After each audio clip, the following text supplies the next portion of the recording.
Gate delays. We have seen gate-level modeling in our previous tutorial, and as we discussed earlier, circuits will have some delays. So, in this lesson, we'll discuss delays in gate-level modeling. Delays in gate-level modeling are called gate delays. Now, let's discuss gate delays, shall we? Gate delays allow the Verilog user to specify delays through the logic circuits. Pin-to-pin delays can also be specified in Verilog.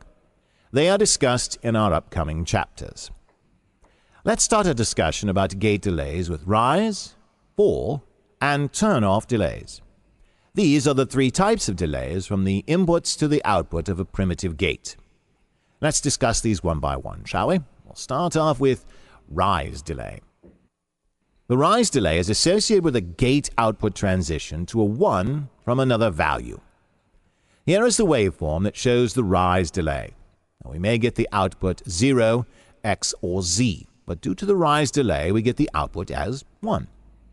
Here, T-rise is the delay associated with the output transition. Next delay is the fall delay. The fall delay is associated with the gate output transition to a 0 from another value. Here is the waveform that shows the fall delay. We may get the output 1, X, or Z, but due to the fall delay, we get the output as 0. Here, T-fall is the delay associated with the output transition. The next delay is the turn-off delay. The turn-off delay is associated with a gate output transition to the higher impedance value Z from another value. If the value changes to X, the minimum of the three delays is considered. Here, three types of delay specifications are allowed. They are: if one delay value is specified, then this value is used for all transitions. If two delays are specified, they refer to the rise and fall delay values. The turn-off delay is the minimum of the two delays. If all three delays are specified, they refer to rise, fall, and turn-off delay values. If no delays are specified, well, the default value is 0. Here are the examples of delay specification. Now let's take AND gate as an example. At first, we shall use only one delay.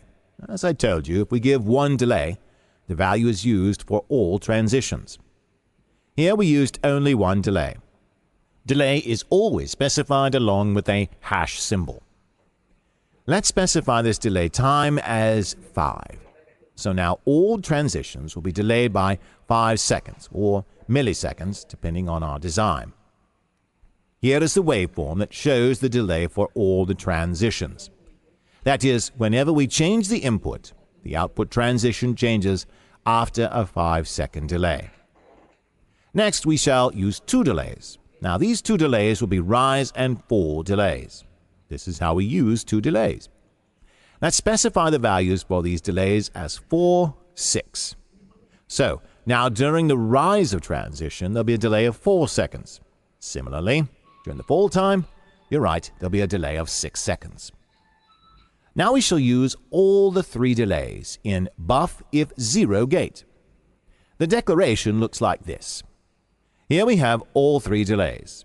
Let's specify the delays as 3, 4, and 5.